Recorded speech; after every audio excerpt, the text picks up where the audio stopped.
2018 সালের আগে সরকারি চাকরিতে মোট কোটা ছিল ৫-৬%। এই কোটা ব্যবস্থা ছিল এমন একটি কাঠামো যেখানে অধিকাংশ চাকরিপ্রার্থীকে ৪-৪% জন্য আদালতের মঞ্চে লড়াই করতে হতো। এই পরিস্থিতি চাকরিপ্রার্থীদের মধ্যে এক ধরনের অসন্তোষ তৈরি করেছে। বিশ্ববিদ্যালয়ের ছাত্রদের আন্দোলন তখন এক নতুন মোড় নেয় যখন সরকার তাদের দমনের উদ্দেশ্যে পুলিশ ও ছাত্রলীগকে ব্যবহার করে। কিন্তু এই অত্যাচারের ফলে আন্দোলন আরও শক্তিশালী হয়ে ওঠে এবং ছাত্ররা তাদের অধিকারের জন্য আরও দৃঢ় প্রতিজ্ঞার সাথে রাস্তায় নেমে আসে। আন্তর্জাতিক মিডিয়ার নজর কেড়ে নিয়ে প্রধানমন্ত্রী শেখ হাসিনা শেষ পর্যন্ত চাপের মুখে কোটা ব্যবস্থা বাতিল করে। এই সিদ্ধান্তের ফলে আন্দোলন 2018 সালের 4 অক্টোবর স্থগিত হয়। কিন্তু এই ঘটনাগুলি ছাত্র সমাজে এক নতুন ভূমিকা তৈরি করে। বাংলাদেশের উচ্চ আদালত এখন কোটা পুনর্বহালের নির্দেশ দেয়, যা ছাত্র সমাজের মধ্যে উত্তেজনা ছড়িয়ে দেয়। এই নির্দেশনা নতুন করে সরকারের বিরুদ্ধে প্রতিবাদকে উজ্জীবিত করে, যেখানে ছাত্ররা তাদের অধিকার ফিরে পাওয়ার জন্য আরও জোরদার হয়ে ওঠে। শেখ হাসিনার বক্তব্যে ছাত্রদের বিরুদ্ধে প্রতিক্রিয়া দেখা দেয়, যা ছাত্রদের মধ্যে ক্ষোভের জন্ম দেয়। বিশ্ববিদ্যালয়ের ছাত্ররা ক্রমেই প্রতিবাদে মুখরিত হয়ে ওঠে এবং তাদের দাবি সমর্থনে সোচ্চার হয়। এদিকে বিএনপি ছাত্রলীগের বিরুদ্ধে সংগঠিত হতে শুরু করেছে এবং বিভিন্ন পাবলিক বিশ্ববিদ্যালয়ে ছাত্রলীগের প্রভাব কমানোর একটি চেষ্টা চলছে।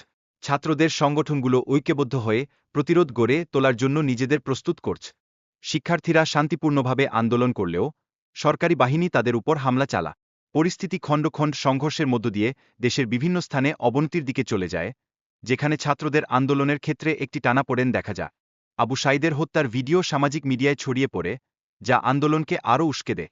এই ঘটনার ফলে ছাত্রদের মধ্যে ব্যাপক ক্ষোভ তৈরি হয় এবং তারা অধিকার প্রতিস্থাপন করার জন্য আরও সক্রিয় হয়ে ওঠে। সরকার তখন ইন্টারনেট বন্ধ করে দেয় এবং কারফিউ জারি করে, যা দেশকে আন্তর্জাতিক সম্প্রদায় থেকে বিচ্ছিন্ন করে ফেলে। এই পরিস্থিতিতে তথ্য আদান-প্রদান অনেকাংশে বন্ধ হয়ে যায়, যেখানে ছাত্রদের সংহতির আওয়াজ কমে যায়। শিক্ষার্থীরা আন্দোলনের সময় পুলিশের দ্বারা হেফাজতে নেওয়া হয়েছিল, যা তাদের আন্দোলনের প্রতি সরকারের প্রতিক্রিয়া নির্দেশ করে। এই ঘটনার ফলস্বরূপ আন্দোলন আরও উস্কে ওঠে এবং ছাত্ররা তাদের দাবি নিয়ে রাস্তায় নেমে আসে। সরকারের বিরুদ্ধে গণবিক্ষোভ ছড়িয়ে পড়েছিল, যেখানে বিভিন্ন শ্রেণীর মানুষ একত্রিত হয়ে প্রতিবাদ করেছিল। এই প্রতিবাদগুলি দেশের ইতিহাসে একটি বড় গণ উত্থান হিসেবে পরিগণিত হয়, যেখানে সাধারণ মানুষের আন্দোলন একটি নতুন মোড় সৃষ্টি করে। সরকার আন্দোলন দমনের চেষ্টা করলেও জনগণের সমর্থন আন্দোলনটিকে শক্তিশালী করেছে। আন্দোলনের ফলে অনেক উচ্চপদস্থ ব্যক্তির বিরুদ্ধে পদত্যাগের দাবি উঠেছে, যা সরকারের শাসনকে চ্যালেঞ্জ জানিয়েছে। 4 আগস্ট ছিল কোটা আন্দোলনের সবচেয়ে রক্তাক্ত দিন, যেখানে অনেক ছাত্র এবং রাজনৈতিক নেতারা নিহত হন। এই ঘটনার পর আন্দোলনের তীব্রতা বৃদ্ধি পায় এবং সবার মধ্যে এক নতুন উদ্বেগের সৃষ্টি হয়। শিক্ষার্থীরা এরপর ঢাকা অভিমুখে দীর্ঘ মার্চের পরিকল্পনা করে, যা সাম্প্রতিক সহিংসতার প্রতিফলন। সাধারণ মানুষের সমর্থন এই আন্দোলনকে আরও শক্তিশালী করে, যেখানে একতা এবং সাহসের প্রতীক হিসেবে তারা রাস্তায় হাজির হয়। সরকারি দমনপীড়নের পরও সাধারণ মানুষের ঢাকায় আসা অব্যাহত ছিল। তারা সহিংসতা সত্ত্বেও গণ আন্দোলনে অংশগ্রহণের জন্য দৃঢ় প্রতিজ্ঞ ছিল, যা তাদের একত্রিত শক্তির প্রতীক হয়ে ওঠে। শেখ হাসিনার পদত্যাগের পর সামরিক প্রধানের ঘোষণায় অন্তর্বর্তী সরকারের শাসনের সূচনা হয় এবং নির্বাচনের দিকে এগিয়ে যাবে। এই পরিবর্তনগুলো ছাত্রদের আন্দোলন এবং জনগণের ক্ষোভের প্রতিফলন হিসেবে দেখা হয়। শেখ হাসিনার শাসনকালের অবসান ঘটাতে ছাত্রদের আন্দোলন এবং জনগণের ক্ষোভ ছিল মূল কারণ, যা দীর্ঘদিনের অরাজকতার প্রতিফলন। এটি একটি নতুন যুগের সূচনার প্রেক্ষাপট তৈরি করে।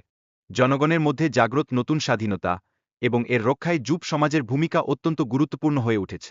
এই সময়ের প্রতিটি ঘটনা যুবসমাজকে আরও সচেতন এবং অভিযোজিত হতে শিখিয়েছে, যা দেশের ভবিষ্যতের জন্য আশার আলো। ওই ছিল যখন আন্দোলনটি ছিল একেবারে অসহিং, কিন্তু অচিরেই পরিস্থিতি বদলে গেল। চট্টগ্রাম লীগ এবং আইনশৃঙ্খলা বাহিনী শিক্ষার্থীদের ওপর আক্রমণ শুরু করে।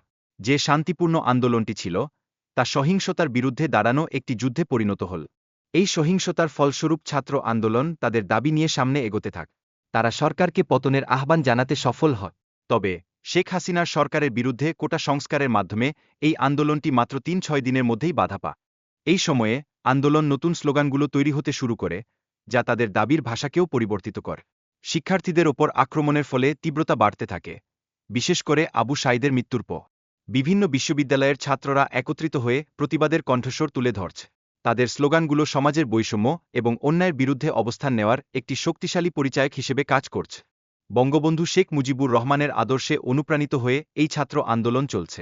এই আন্দোলনে মানুষের ন্যায় বিচারের দাবি জোরালো হচ্ছে এবং একতা বৃদ্ধি পাচ্ছে। গত ৭-১ এর মুক্তিযুদ্ধের স্মৃতি আবারও জীবিত হচ্ছে। জনগণের রক্তের পরিশোধের আহ্বান উঠছে, যা অন্যায়ের বিরুদ্ধে প্রতিরোধ গড়ার সংকল্পকে আরও দৃঢ় করে তুলছে। ছাত্রদের আন্দোলনে অংশগ্রহণ এবং তাদের প্রতিশ্রুতি অত্যন্ত উল্লেখযোগ্য। আন্দোলনের বিভিন্ন স্লোগান মাধ্যমে তাদের ভূমিকা প্রতিফলিত হচ্ছে, যা নতুন প্রেরণা যোগাচ্ছে। গণতন্ত্রের দাবিতে তাদের স্লোগানগুলো রাজনৈতিক অবস্থার ওপর গুরুত্বপূর্ণ প্রভাব ফেলছে।